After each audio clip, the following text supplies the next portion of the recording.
Hello friends, welcome to குரிஞ்சிக்காதம்பம். நாம் இன்றைக்கி 4 இன்க்ரீடியன்ட்ஸ் வச்சு மேங்கோ புடிங் அல்லது மேங்கோ ஜெல்லி எப்படி பண்ணுறதுன்னு பார்க்க போகிறோம். இதுக்கு அகர் அகர் அல்லது ஜெலட்டின் எதுவுமே தேவையில்லை. இதெல்லாம் இல்லாமையே நம்ம பண்ண போகிறோம். இதுக்கு தேவையான பொருட்கள்: விதை தோல் நீக்கிய மாம்பழ விழுது 1/2 கப், காய்ச்சி ஆறிய பால் 1/4 கப், கார்ன்ஃப்ளவர் மாவு 3 டேபிள் ஸ்பூன், சர்க்கரை 1/3 கப் அளவு. சர்க்கரையினுடைய அளவு உங்களுடைய மாம்பழத்தின் சுவையை பொறுத்து மாற்றிக்கலாம். சுவை அதிகமாக இருந்ததுன்னா நீங்கள் சர்க்கரையின் அளவை குறைச்சிக்கலாம், இல்லைன்னா இன்னும் கொஞ்சம் அதிகமாக சேர்த்துக்கோங்க. 1 கப் அப்படிங்கிறது 240 ml கப்பில் இன்றைக்கி நான் மெஷர் பண்ணியிருக்கேன்.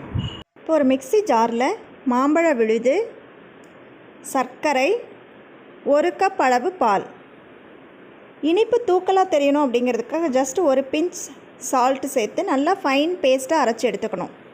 அரைச்ச விழுதை அடி கனமான ஒரு பாத்திரத்துக்கு ட்ரான்ஸ்ஃபர் பண்ணி அதை அப்படியே வச்சுருங்க.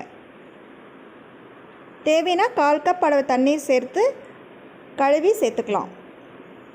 இப்போ மீதி இருக்கிற பாலை கார்ன்ஃப்ளவரோடு சேர்த்து கார்ன்ஃப்ளவர் கட்டி இல்லாமல் கரைச்சி வச்சுக்கணும். ஸ்பூன் அல்லது விஸ்க் யூஸ் பண்ணி கரைச்சிங்கன்னா நல்லா கட்டி இல்லாமல் கரைச்சிக்கலாம். பால் சூடாக இருக்கக்கூடாது. இப்போ அந்த மாம்பழ விழுதை அடுப்பில் வச்சுட்டு சிம்மில் வச்சுட்டு நல்லா கொதிக்க வைங்க. நல்லா பாயிலிங் ஸ்டேஜ் வரும்போது, நல்லா கொதி வரும்போது ஆல்ரெடி கரைச்சி வச்சுருக்கிற கார்ன்ஃப்ளவர் மாவு கரைசலை இதோட சேர்த்துக்க போகிறோம். கார்ன்ஃப்ளவர் மாவு சேர்த்த உடனேயும் அடுப்பை சிம்மில் வச்சுருங்க, இல்லைன்னா டக்குன்னு அடி பிடிக்க ஆரம்பிச்சிடும், அதே மாதிரி கட்டி விழுக ஆரம்பிச்சிடும். ஸோ இந்த மாதிரி டைமில் நீங்கள் விஸ்க்கு யூஸ் பண்ணிங்கன்னா கட்டி விழுகாமல் கரைச்சிக்கலாம். கண்டினியூஸாக கைவிடாமல் நீங்கள் கிளறிட்டே இருக்கணும். ஜஸ்ட் ஒரு 3 மினிட்ஸ்லேயே உங்களுக்கு நல்லா திக்காயிரும். இந்த மாதிரி திக்கானதுக்கப்புறமா ஸ்டவ்வை ஆஃப் பண்ணிவிட்டு ஒரு ஃபியூ மினிட்ஸ் ஆற விடுங்க. ரொம்ப நேரம் வச்சிங்கன்னா இந்த பாத்திரத்துலேயே கட்டியாயிடும். ஸோ இந்த மாதிரி எந்த கப்பில் நீங்கள் ஊற்றி வைக்க போகிறீங்களோ அந்த கப்பில் நீங்கள் ஆல்ரெடி ஒரு ஆயில் வச்சு க்ரீஸ் பண்ணிக்கோங்க. நம்ம குக்கிங் ஆயில், ஏதாவது வாசம் இல்லாத ஆயில் ஊற்றி க்ரீஸ் பண்ணிக்கணும். இங்கே ஒரே பவுலில் கூட ஊற்றலாம், இல்லை சின்ன சின்ன பவுல்ஸில் கூட ஊற்றி வைக்கலாம். ஸோ எந்த பவுலில் ஊற்றுறீங்களோ அதை க்ரீஸ் பண்ணிவிட்டு அதில் இந்த மாம்பழ விழுதை ஊற்றிக்கணும்.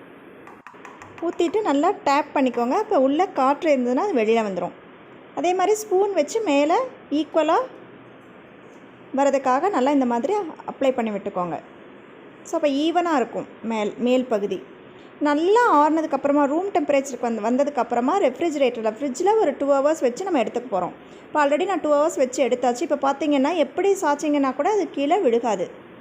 ஸோ இதுதான் கரெக்ட் கன்சிஸ்டன்சி. இந்த டைமில் நீங்கள் அப்படி தழகலாக கவுத்தலாம், இல்லைன்னா ஜஸ்ட்டு ஸ்பூன் வச்சு உங்களுக்கு ஓரத்தில் எடுத்துகிட்டு இந்த மாதிரி நீங்கள் எந்த பாத்திரத்தில் சர்வ் பண்ண போகிறீங்களோ அந்த பிளேட்டில் மாற்றினீங்கன்னா இந்த மாதிரி அழகாக அது அந்த ஆல்ரெடி க்ரீஸ் பண்ண பவுல்லேருந்து வெளியில் வந்துடும். ஸோ சூப்பராக இப்போ உங்களுக்கு 4 இன்க்ரீடியன்ட்ஸ்லேயே மேங்கோ புடிங் ரெடி ஆகிடுச்சு. நீங்கள் சில்லுன்னு சர்வ் பண்ணலாம், இல்லை அப்படின்னா ரூம் டெம்பரேச்சருக்கு வந்ததுக்கப்புறம் கூட சர்வ் பண்ணலாம். 3 to 4 days நீங்கள் ஃப்ரிட்ஜ்லேயே வச்சுருந்து கூட யூஸ் பண்ணலாம். ரொம்ப டேஸ்ட்டாக இருக்கும். இப்போ வெயில் காலங்கிறதுனால, அதுவும் இல்லாமல் லாக்டவுன் அப்படிங்கும்போது இந்த மாதிரி ஒரு டெசர்ட் நீங்கள் வீட்டிலேயே செஞ்சு எல்லாத்துக்கும் சர்வ் பண்ணி என்ஜாய் பண்ணலாம். கண்டிப்பாக நீங்களும் ட்ரை பண்ணி பாருங்கள். எப்படி இருந்ததுன்னு உங்கள் ஃபீட்பேக் கமெண்ட்டில் சொல்லுங்கள். தேங்க்ஸ் ஃபார் வாட்சிங். வாழ்க வளமுடன்.